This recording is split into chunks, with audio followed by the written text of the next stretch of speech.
Merci beaucoup à toutes et à toutes d'être là aujourd'hui. Je suis absolument ravie d'être dans ce lieu incroyable, l'Opéra Garnier. Je vous avoue que c'est la première fois que je prends la parole ici. Je voudrais remercier également Anne Ledreff de la filière banque chez Finance Innovation qui a organisé évidemment avec toute son équipe cet événement aujourd'hui. Alors je pense que ce n'est pas un hasard finalement si nous sommes à l'Opéra aujourd'hui, parce que finalement quand on réfléchit l'innovation dans la banque, c'est un peu une chorégraphie sur scène. C'est millimétré, c'est audacieux et c'est toujours en mouvement, et c'est exactement ce qu'il nous faut pour l'innovation dans la banque aujourd'hui. Alors je suis Lucie Alperin-Stéphanie, je suis responsable des secteurs financiers chez LinkedIn, et donc mon rôle est d'accompagner les grandes marques du monde de la finance dans leur croissance et dans leur prise de parole. J'ai la chance de passer 10 minutes avec vous en début d'après-midi pour échanger sur ce sujet qui est l'innovation dans le secteur de la banque. Alors pour commencer, vous allez peut-être vous demander pourquoi LinkedIn est présent lors de cette journée Bank Tech Day. Si vous pouvez voir l'écran, mais sinon je vais vous le raconter, finalement, tous les grands dirigeantes et dirigeants aujourd'hui sont sur LinkedIn. Tous les plus grands profils bancaires, hommes, femmes, des plus grandes banques en France et à l'international ont un profil et ils publient régulièrement sur la plateforme. Et ils publient sur les différents sujets que vous pouvez écouter qui créent les conversations du monde de la banque. Alors ce monde de la banque, évidemment, il est en pleine innovation. Et c'est un monde qui doit suivre, vous devez suivre les innovations. Et hier, j'étais à la conférence Madines, Delphine Damarzi, la présidente d'Euronext, disait « Le plus grand risque de l'innovation et de l'intelligence artificielle, c'est de ne pas l'adopter ». Et je pense que s'il y a une chose à retenir, c'est vraiment ce qu'a dit Delphine hier, c'est d'adopter cette innovation. Pourquoi sur LinkedIn? Parce que finalement, toutes ces conversations ont lieu 24 heures sur 24. Les conversations ont lieu 7 jours sur 7, avec un objectif non seulement de démocratisation, donc de rendre accessible à un plus grand nombre tous ces sujets, mais de parler de nouveaux sujets et de parler de ces innovations. Ces sujets d'innovation, on va en parler de façon plus pédagogique, de façon plus accessible, et vous allez pouvoir vous adresser à vos clients, à vos prospects, à vos actionnaires et aux différentes parties prenantes. Alors LinkedIn, vous le connaissez peut-être comme une plateforme sociale. Au-delà d'une plateforme sociale, c'est un média conversationnel qui a une visibilité sur l'économie mondiale. Et donc, on va voir sur LinkedIn, finalement, tout ce qui se passe dans l'économie, dans le monde entier, à différentes échelles. Différentes échelles, c'est l'échelle monde, tout d'abord, avec 1 milliard de membres qui sont connectés. Si on regarde en France, 33 millions de membres, c'est 85% de la population active. Donc, a priori, vos clients, vos prospects, vos partenaires sont présents sur la plateforme. Chaque minute, c'est des millions de mises à jour et d'interactions sur la plateforme. Donc ça va être des personnes qui cherchent des emplois, qui mettent à jour leurs compétences, qui se connectent, comme j'espère on le fera à l'issue de cette conférence, qui consultent et qui partagent du contenu. C'est énormément de données, évidemment. Ça nous permet de cartographier et donc d'avoir une représentation numérique de l'économie mondiale. C'est ce qu'on appelle chez LinkedIn le graphique économique, tout simplement.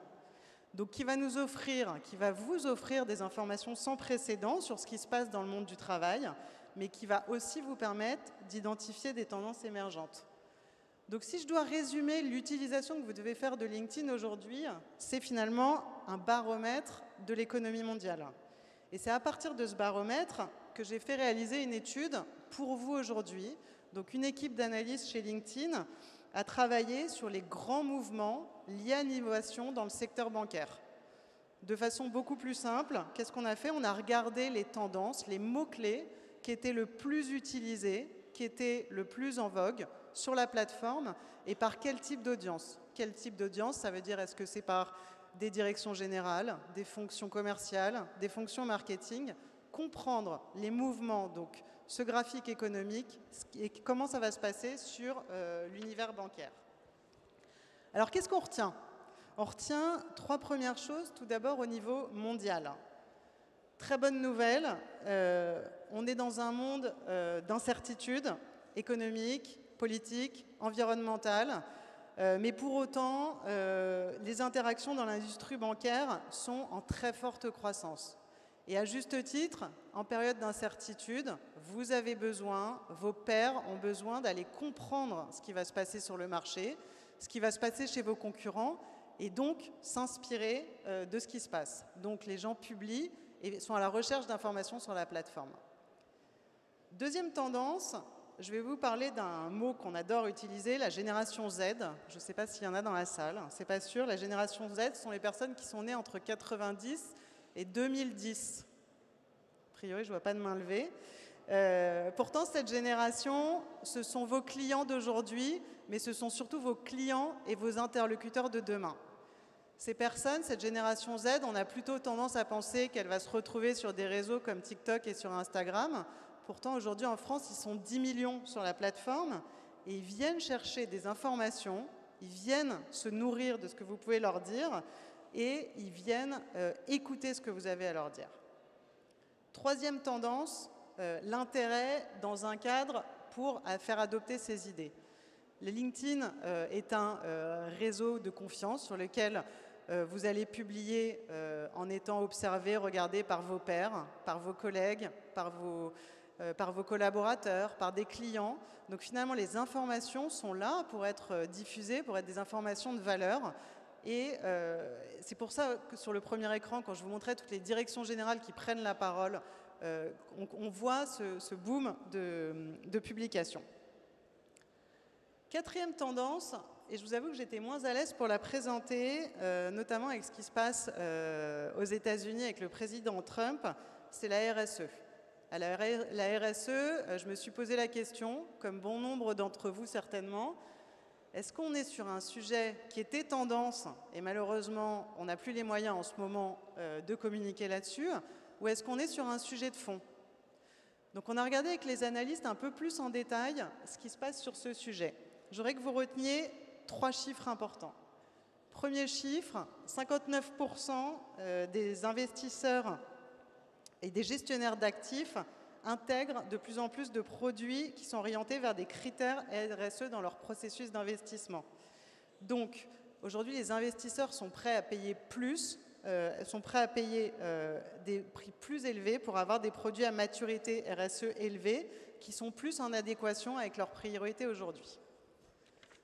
Deuxième chiffre à retenir, cette fois-ci je parle des millennials, je pense qu'il y en a un peu plus dans la salle. Les millennials sont les moins de 49 ans, 11 millions de personnes qui sont connectées sur LinkedIn, quasiment la moitié, 48%, nous disent qu'ils expriment le désir de discuter d'investissements alternatifs avec leurs conseillers financiers.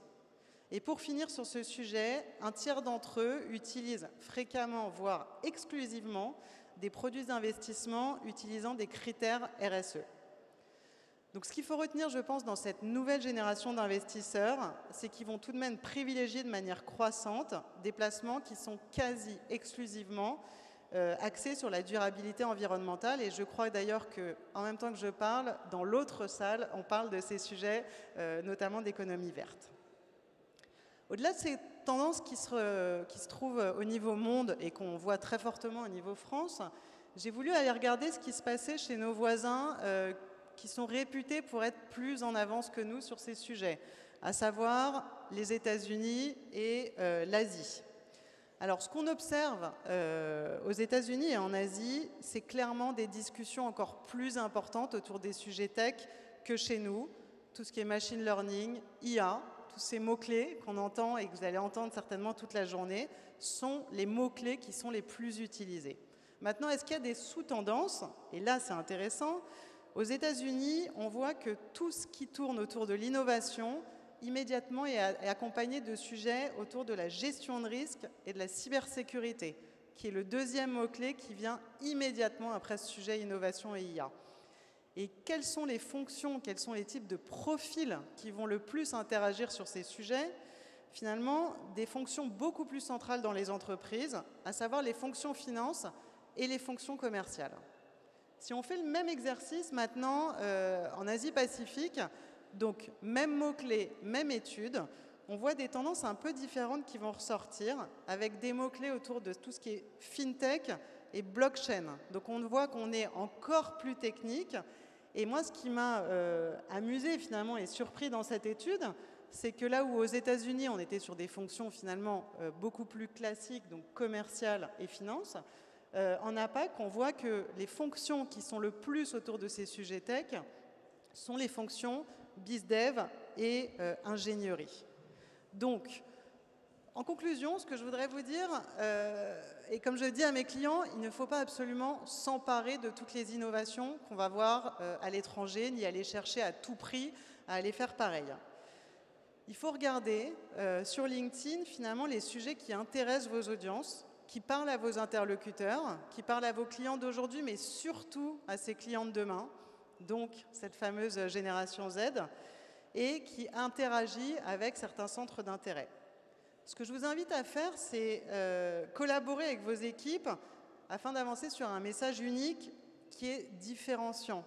Je pense qu'on a la particularité dans cette salle et dans l'univers bancaire en France, c'est qu'on a des entreprises qui sont là depuis des entreprises qui sont matures et qui sont là depuis, pour certaines, plus d'une centaine d'années. Donc avec un ADN de marque qui est extrêmement fort et qui est différenciant. Donc le sujet n'est pas à tout prix d'adopter l'innovation pour aller faire comme ses concurrents et ses camarades, mais vraiment d'aller se regarder, s'inspirer, se rassurer. Et je pense qu'en période d'incertitude économique, politique, environnementale et bien d'autres, c'est en se rassurant et en regardant ce que font les concurrents que vous renforcerez votre marque. Je vous remercie beaucoup pour votre attention, j'étais ravie d'échanger. Et puis poursuivre sur ce sujet de l'innovation, on continue avec un sujet stratégie de l'innovation dans la banque de demain. Je vous remercie beaucoup.